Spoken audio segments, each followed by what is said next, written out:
Let's listen in.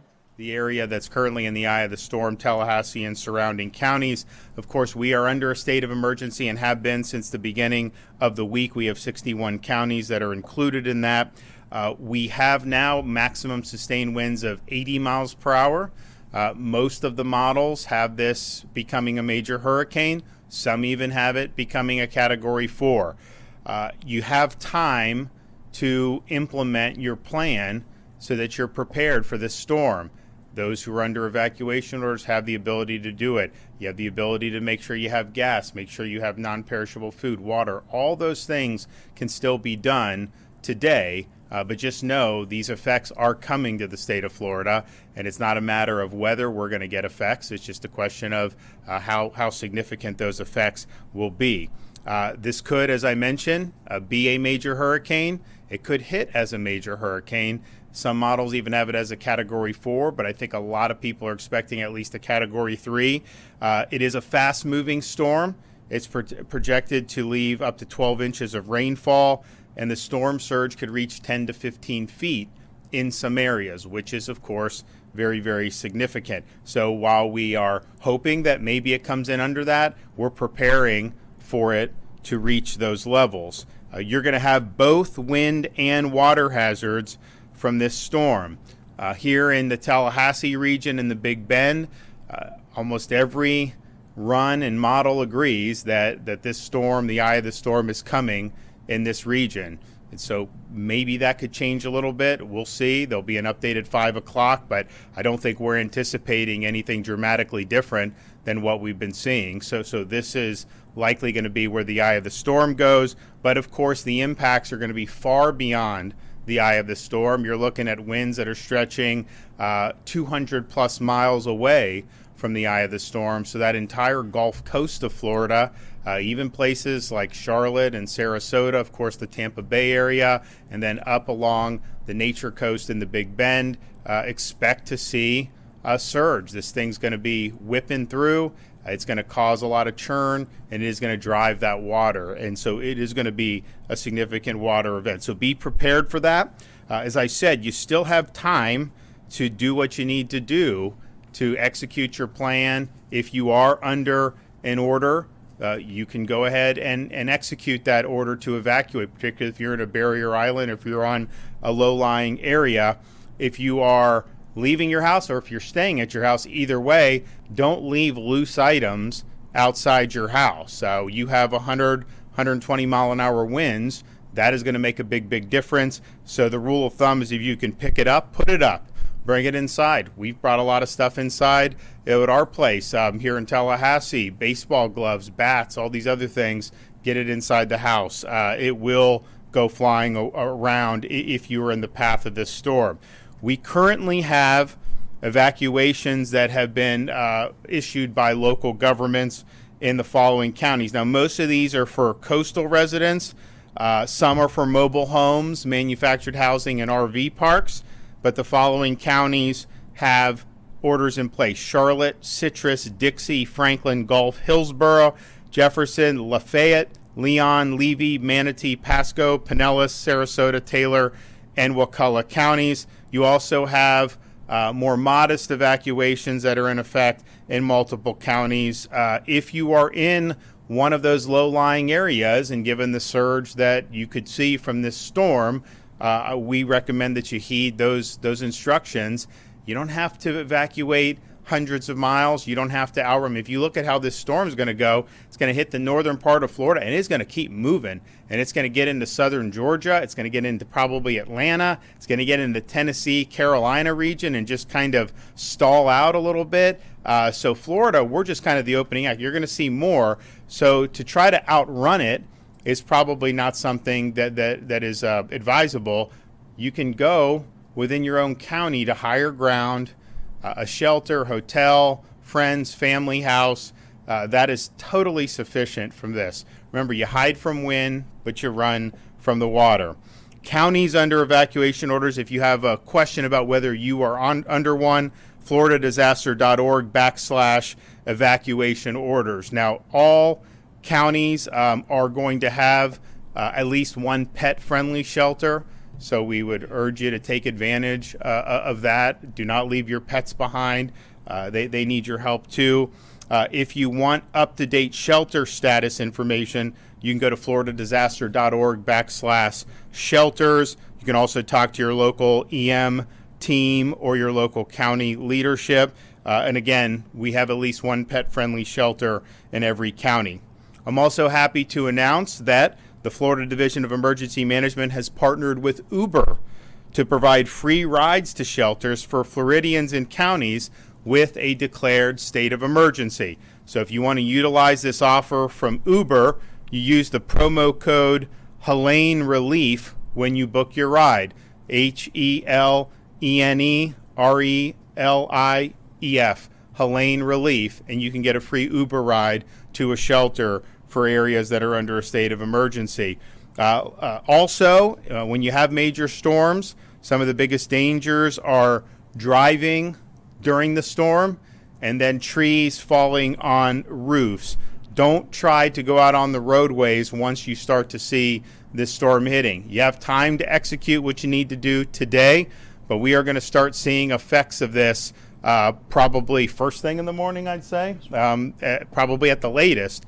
So you have time, but you don't have a lot of time. But do not go out in the middle of this storm. We see traffic fatalities almost every storm because of transportation issues in the eye of the storm. And you don't need to do that when you have massive winds. I mean, even if you're interior in Florida, somewhere in the Florida Peninsula, you're going to have the gusts you'll get 200 miles from the center of the storm are going to be some significant gusts, and it is going to cause some havoc on the road.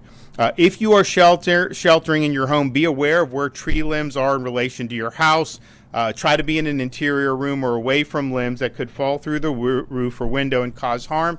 And we do see, unfortunately, this happen when you have these storms, particularly in this part of the state here in Tallahassee. It's heavily wooded. I've mentioned many times how the newer construction does very well in these storms because it's built to specification.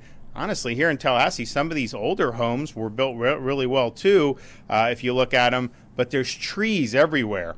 So it's one thing to be able to withstand wind hitting the house. It's a much different thing if you're going to try to withstand a massive tree falling on your house. So just have a sense of where that is, and just know we could be having here in Tallahassee, you could have 120, 125 mile an hour winds that are coming through this area. And that is really significant, particularly in an area that is heavily tree lined as this place is. The Florida Division of Emergency Management is in the process of fulfilling over 950 missions from local governments and counties. They've done everything from high water vehicles to providing water tarps, generators, as well as additional first responders and personnel. We have shelf-stable meals, tens of thousands of those near the anticipated area of storm impact, and they will be deployed as needed once the storm passes. We're continuing to bring more and more utility linemen into the state of Florida. We're over 21,000 now, but those numbers are growing. It's unclear exactly how many linemen are going to be needed because if you look at where the storm's going to hit, the eye of the storm is probably going to hit the northern part of the state, then get into Georgia. Doesn't mean you're not going to have power outages elsewhere, but I think a storm like Ian, which the eye really rode through massive parts of the state, left millions and millions without power, it may be different. So we'll see. But bottom line is we're bringing in more and more utility workers, and they will be on scene as soon as it's safe to do so. And power restoration is a priority. Now, as much of a priority as that is, I was down with TECO in Tampa. We're probably going to stop by someplace tomorrow and thank the linemen for what they're doing. And as hard as they're working and as efficient as they are, be prepared to lose power in a storm like this. That's just the nature of it. So make sure you have what you need to be able to ride that out as long as it takes. And in Florida, because we do this, you're probably going to have power quicker than maybe you would in some other places where they don't do this. But nevertheless, you should anticipate power outages. We also have internet ready with the Starlink internet system. So as internet goes out, if that's needed, we can deploy the Starlink devices and get the internet. I'll tell you, it's really, really good internet. You need the device to be able to do it, but once you have that device, if you're able to link onto it, crystal clear. It worked very well after Ian, and hopefully we won't need it, but if we do need it, it's definitely going to be able to do what needs to be done to get you guys back online, particularly our small businesses. We have now deployed a lot of the flood protection devices, particularly around utility substations. We have more of this, and we don't necessarily have everyone has not requested it. If you do want it, the time is ticking for you to do it, because by the time Kevin and his team deploy it, he's only got a limited amount of time. They're not going to be going out tomorrow in the middle of the storm deploying flood protection devices. So if you need one, particularly if you're north of I-4, you got to tell Kevin and his team immediately so they can get these things out on the road and get them deployed as need be. We have deployed flood protection barriers in locations like fire stations in Tampa, utility substations in places like Cedar Key, Bradenton, and Steinhatchee. We're happy to do more, but if you want that, the time is quickly running out. Of course, we have National Guard, as I've already mentioned. 3,500 soldiers are ready. We can surge up to 5,500 if needed, and if they are needed, we will do that. We also are now under an FDOT emergency order that lifts weight restrictions and allowing the bypass of weigh stations for emergency response vehicles, including utility vehicles staging for rapid response. FDOT has 1,700 team members working to prepare. They've also staged 550 generators, 230 pieces of large equipment, and 40 large pumps. Kevin and his team also have fuel that is being brought into the state. I know that people have been in line for fuel. I don't think that they've necessarily run out, but it is being topped off if some of these stations do. If the power goes out, it makes it harder for them to do. So if they're running on generator, great. If they're not, they're going to need to get the power back on. But regardless, there is fuel mission being executed to make sure we have enough fuel here in the state of Florida to get us through the next few days. We are working through our Agency for Healthcare Administration with healthcare facilities as they are evaluating any of their evacuation plans. As of this afternoon, there are 62 facilities that have reported that they are in fact evacuating. That's hospitals, nursing homes, assisted living facilities, and the like. Visit Florida has activated emergency accommodation modules on Expedia and Priceline to provide real-time hotel availability and lodging resources for impacted Floridians and visitors. So if you just go to those websites, there should be a pop-up that comes about Hurricane Helene. You click on it and you can do it. And again, the hotels in Florida, when we're under a state of emergency, they will accommodate you with your pets. And a lot of hotels do that anyways. Not all of them do it. When we're under a state emergency, you can bring your pets and make sure you have them taken care of. So we are here. We are going to have this operations center running, even though the storm is expected to hit here. Kevin is going to have some other folks in Escambia just in case. But the main event is going to be here. If you need to use those folks in Escambia tomorrow, they'll be there. Then as soon as the storm passes, those folks will be back here. You know, this building has never really been tested in terms of how it would handle a major hurricane. The walls apparently were built to Category 5 specifications, but back in '96, they didn't have enough money to make the roof Category 5 specification. So apparently the roof, they think, can handle 128, 129 mile an hour winds. So it should be fine, but we'll see, right? So we've made precautions just in case something happens to be able to continue the continuity without any major interruption. So I want to thank everybody who's been involved in working up to this point. We'll see. Again, you have time today to do what you need to do. Once it gets tonight into tomorrow, you're going to be out of time. So make these decisions now. Execute your plan. If you're in some of those low-lying areas, those surge-prone areas along Florida's Gulf Coast, just know you could be getting some major storm surge coming your way over the next 24 hours to 36 hours. That's just the reality. So please take precautions, do what you need to do to keep yourself and family safe. Okay, I'm going to turn it over to Kevin Guthrie. Good afternoon, everyone. Governor, again, thank you for your continued leadership and support for the division as we execute on this mission. Hurricane Helene is expected to continue to rapidly strengthen into a major hurricane before making landfall across Florida's Gulf Coast. We have continued to hold twice daily calls for all 67 county emergency management offices and state agencies to coordinate protective actions and needed resources ahead of potential storm impacts. As the governor has said, the state continues to work on more than 950 resources in those requests from counties. We have filled about 10% of those, and I don't want you to dig into that number too much.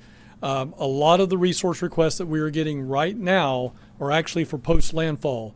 People are already starting to order water. They're starting to order what we call point of distribution support, things of that nature. So about 30% of our resource requests are pre-landfall requests. The others are post-landfall requests. Those ones that are pre-landfall requests, they are being filled, and they will be filled before landfall happens. All but 3 counties in Florida are currently under some type of storm watch or warning. We have talked about the potential of life-threatening rising water moving inland from the coastline along the entire Gulf Coast to the eastern Florida panhandle. Some areas could experience, as the governor has mentioned, 10 to 15, other areas 5 to 8, other areas 3 to 5 feet. I just want to put some things in perspective here. I'll say this comically, me and my brother over here, you know, we're both 6 foot, 6'3" tall, give or take. And, you know, that's a point of reference. You cannot survive that. If you're in an area that's going to have 5 to 8 foot, 10 to 15 foot of storm surge, you cannot survive that. So please make sure that you leave the area. Brian, I'm going to give you a warning. I'm going to come to a graphic that's right behind you real quick, just a second. So again, I might sound like a broken record, but I will keep saying this. The hazards are going to be far-reaching from this area with tropical storm force winds 250 to 300 miles out. So we want you to know your home and know your zone. More specifically, we want you to know your zone. When you go to your property appraiser's website or you go to any other website, you will most likely find 2 zones there. And we've got them up here on our graphics. We have FEMA flood zones, and you see those there, A, AE, V, VE, X, and X. But then you have next to that your actual evacuation zones that are used in the state of Florida. The reason I want to say this is, as you see there, the second FEMA flood zone is AE. Well, Franklin, Wakulla, Taylor, and other portions of counties have issued evacuation orders for A through E. To that point, I need you to look at the screen on the right. Again, that's A, B, B, C, D, and E. It's not your FEMA flood zone AE. So please make sure you're paying attention to the evacuation zone versus the flood zone. Thank you, Brian. So if your home address is not one of the labeled colors, you do not live in an evacuation zone, and therefore you need to know what year your house was built, and if it does, stand up to the Florida Building Code. Typically 1998 in Southeast Florida, the Miami-Dade Building Code went into effect, and then for the rest of the state of Florida, 2004, the Florida Building Code went into effect. So typically, if your house is built after 2004, most likely your house will withstand 115 mile an hour winds. So again, I bring that up because we're looking in the Tallahassee area of 120 to 125 mile an hour winds as of this news conference. Make decisions based on solid information that I've just given you. Again, I cannot reiterate what the governor has said. If you live in an area that has a lot of trees right up around your house, a lot of 40-foot pine trees, and you know you're going to have 120 mile an hour winds coming over the top of your house, you may want to consider an evacuation. You don't want to be in that house if those trees come down on top of your house. So make smart decisions, evaluate you and your plan and your family, and then execute on that. Make common sense decisions. If you're ordered to evacuate by local officials, please listen. Residents in the Big Bend of Florida needing evacuation assistance, especially in the areas of Taylor, Wakulla, and Franklin counties, you can call 1-800-729-3413 for transportation assistance. The governor, with his leadership and through the execution of the Division of Emergency Management, we have executed on a number of buses to start taking people from those counties into Leon County for the purposes of sheltering. So again, I'm going to repeat that number. For residents in the Big Bend of Florida needing evacuation assistance, call 1-800-729-3413. The State Assistance Information Line or cell line is now active. Residents needing resources before and after Hurricane Helene can call 1-800-342 3557. There are operators available in English, Spanish, and Haitian Creole to provide answers to your questions. You should be finalizing your plans now, executing on your plans. Tomorrow midday will be way too late. Please be sure that you follow the agency on X and Instagram at FLSERT at Florida CERT and on Facebook at FDEM as we continue sharing important information about this storm in real time. Again, Governor, thank you so much for your leadership, your support of the division. Thank you, Governor, for your leadership. Thank you, Kevin, for what you do at the division, and also all of our partners who we've been coordinating with. At FDOT, we've now been getting ready for this storm for several days.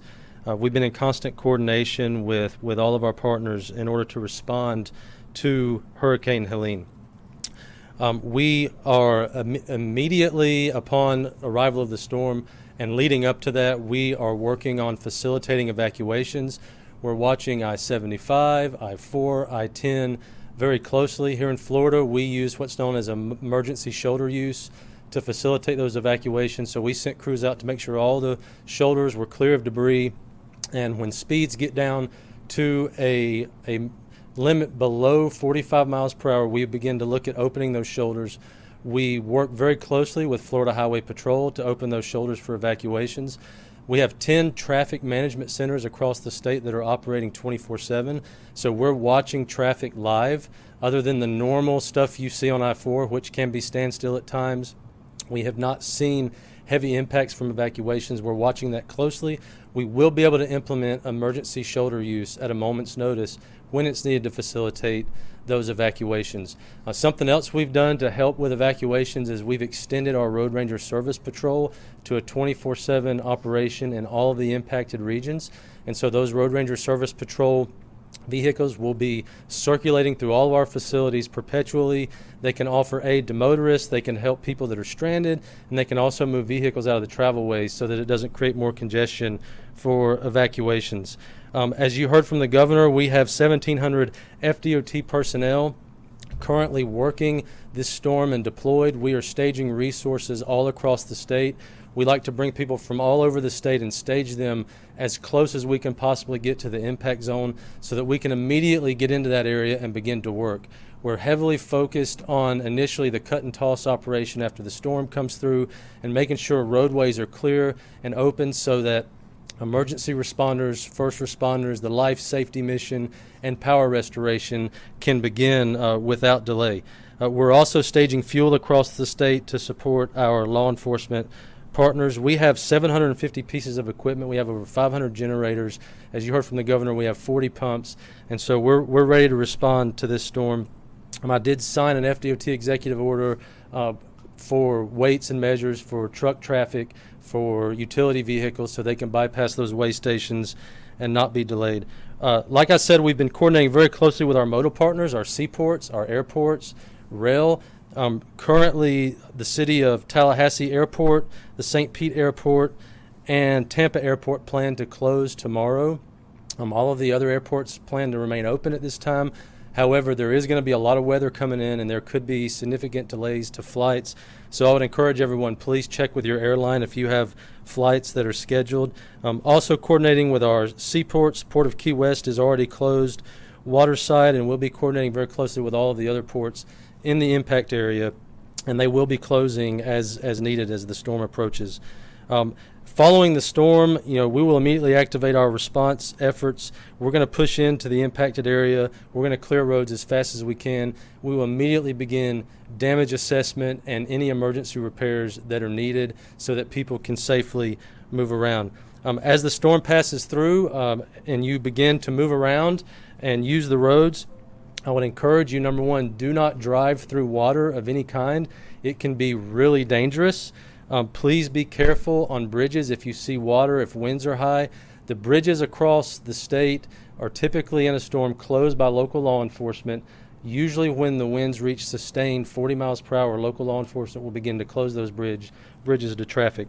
So please be careful.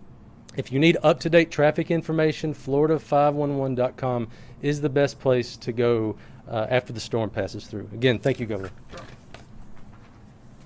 So another issue that we've seen in more recent years is if you're in an area that is in the eye of where there can be storm surge and you have an electric vehicle, just know that when you have saltwater intrusion on that, those can catch on fire, and those are very difficult to put out. We had instances in Hurricane Ian where the homes were able to withstand the Cat 5. There was big surge. They probably had water inundation in the first floor, but really big homes. But the EV caught on fire and it burned the house down. So if you have an EV, you need to get that to higher land. Be careful about that getting inundated. It can cause fires and it can cause a lot of problems. Also on generators, do not run your generator in your home. If you run your generator in your home, it can kill you. You don't want to be breathing in that carbon monoxide. You got to run it outside the home, keep it a safe distance from windows and doors. And they're great to use, but you got to use them appropriately. And I don't think we've had any fatalities in the more recent storms because we have pushed this message. Kevin has pushed it in the division. But please, when you're using those generators, do not run the generator inside. And then finally, on the evacuations, as we've stressed, you don't need to get in your car, try to outrun the storm and evacuate to a place where you're not going to have any impacts. If you're particularly in a low-lying area, if you get to higher ground, hurricane solid structure, then you can ride it out and then go back and hopefully get to your house as soon as you can.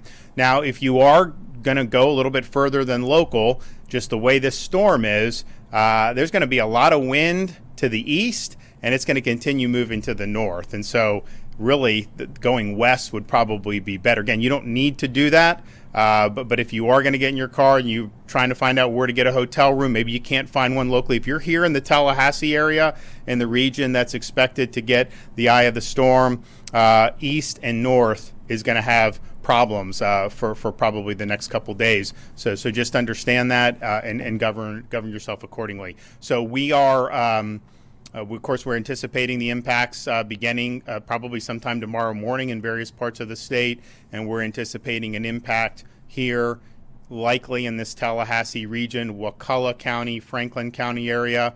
I think the 5 p.m. advisory for the National Hurricane Center, from the data we've gotten up to this point, is likely to move it maybe just a tick to the west, not a huge move. But I think for those of us who've been through the last couple storms, both Idalia and Debbie, there was a thought that maybe it was Tally, and then it did do the bend to the east and got more into the Big Bend. We're just not seeing that yet on any of these models. Doesn't mean it can't happen. We'll see what happens over the next 12 hours or so. But I think these models, they want to take it to this region, and there's not a whole lot of disagreement amongst that. I think maybe 20, 30-mile disagreement between the models at the most. So they're continuing to say that. We haven't seen it necessarily bend east, and it may not bend east. So I know we've been through a couple of these recently in the last 2 years that took a similar path. This one looks like it may be similar, but probably not exact, and it's probably going to end up hitting further west than where those two storms did. Okay, yep. Do you have any messages to those who've decided that they are going to rock it out despite a mandatory evacuation order in like Wakulla County or some of the others? So here's what I would say. The way this is tracking is a storm that is stronger than what we've seen in this region, I think, in anyone's memory. And, it's one thing for people in parts of the state that have been through a bunch of majors to do, but some of this may be untrodden ground, I think, certainly for most people who are living here now. So just know you've seen storms, but you probably haven't seen one that's going to be a Cat 3 plus when it's coming on. And that is going to produce a lot of hazardous conditions.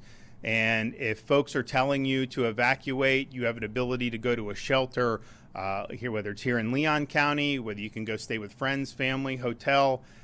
Those are good options right now. So we are anticipating this thing to continue to pick up strength. Yeah, look, there are some models that have it at Cat 1 impact. There are some. Many more have it at Cat 3, but some have it at 1, some have it at 4.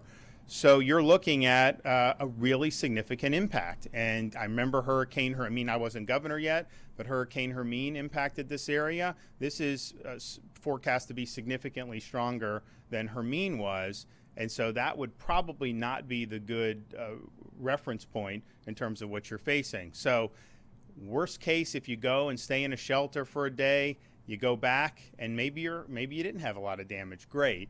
At best case scenario, great. But at worst case, you could end up with storm surge that could be very threatening. And so people should just heed that. Are you and the family going to write it out at the governor's mansion? I mean, is that safe enough considering the EOC here? I am going to be here. So when I come tomorrow, I'm going to be at the mansion tonight with the family, but I'll be here tomorrow, and I will just stay until the storm passes, so likely into Friday morning. Is the mansion safe for the rest of the family, though? We think so, but we haven't really had a storm, right? I mean, what I will say this about Tallahassee, some of these old buildings are really good buildings and really good. I mean, they were built well. Some old construction is not built well. Some of the stuff here, these are very stately, very nice things, and I see those buildings around in Tallahassee. Now, it doesn't mean for sure it can withstand that, but it's not like some of the old dilapidated structures that we see. So I think it's likely going to be fine, and we're planning. We have shutters up and everything like that. But no, I'll be here.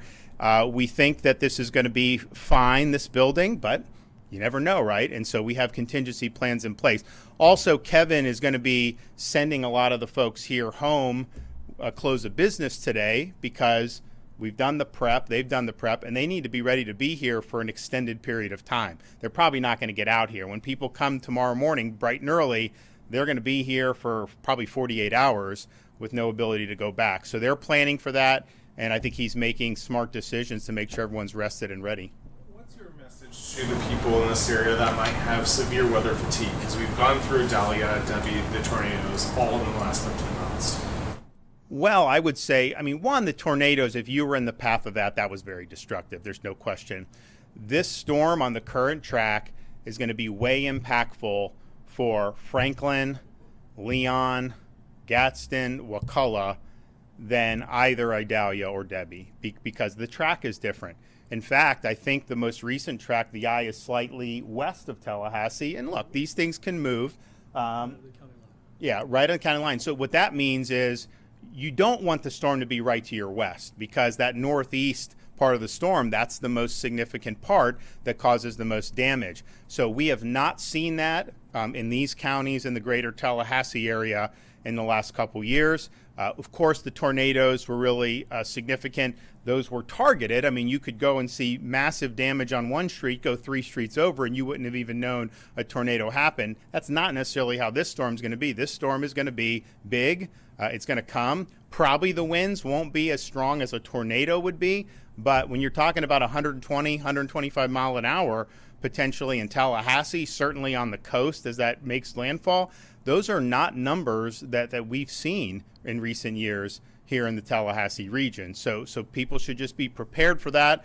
And, I know it's like you get ready and then it doesn't necessarily make a direct impact like Idalia. I remember we were preparing for Debbie. We worked very closely with the city and the mayor here in Tallahassee. We're doing a lot of prep together. And then it turned out that it wasn't as impactful for the city and for Leon County. This one, all indications are this is going to be different. And this is going to be one that does impact this region more directly than the last 2 storms have been. So I would just say heed the advice and the recommendations and any orders issued by your local officials. Know that we will be there to respond when the storm passes. You're going to have a lot of assets at the disposal here. There will be search and rescue. There will be meals, water, all that stuff. But you can't control what path the storm. We can't control how severe it is, but you can control what you do throughout the balance of today into tomorrow morning. So do things that are going to put you in the best possible situation to come out of this safely for you and your family. And I do think just the difference that I see in the Tallahassee region versus other parts of the state that have been hit is just there's just a lot of more debris that's likely to be flying around because we've got a lot of trees. When we had Idalia, we lost a massive tree, on the governor's property, massive tree. It's been good for my kids because we have the whole lawn to play baseball and soccer and all that, and they love that. But this was a really nice big tree, and it basically got split in half. And that was not even a storm that was a direct impact. This was like an outer band and some of the winds that were more on the periphery. So you are going to see that, and that's going to be, Jared's going to be helping with cut and toss. I know the city and the county are working with DEM to make sure prepared. But when you're talking about power restoration, I've talked to the municipal cooperatives. They're taking this very seriously. They've done a much better job in recent years than maybe, go back 10 years ago. Remember Hermine, there was relatively modest storm, but there was major power outages for extended period of time. I think their view is they don't want to do that. We have mutual aid coming in to ensure that doesn't happen. But at the same time, it may not be as easy as just saying, hey, just hook up these poles, because you may have a lot of debris that you have to clear before the crews can even get to. So there's a lot of things that can happen here, and just making the best decisions. And again, if you're on the coast with the surge, that's something that is really significant. If you're in an area that is covered in trees, and look, this is a beautiful part of this region. They're great trees. It's nice, but they do present a hazard when you're talking about in a residential area where if a tree falls on a roof, it could potentially collapse the roof. And roofs that are going to be able to withstand 125 mile an hour is one thing. Being able to withstand a massive tree falling on it is another. All right, well, we will have more updates as needed. I think probably the balance of the day, we're just going to continue working, fulfilling the requests that Kevin and his team. If there's other additional major updates, of course, we'll be doing things. But tomorrow, once it get into tomorrow, pretty much have to have executed your plan. And there will come a point that even if you're under an evacuation order, you start seeing 80 mile an hour, 90 mile an hour gusts. You're going to have to just hunker down at that point. So you still have time to do what you need to do, but please know the time where you're really not going to be able to execute the plan fully if it involves evacuating is coming to an end, probably by the end of today, first thing tomorrow morning. Thanks.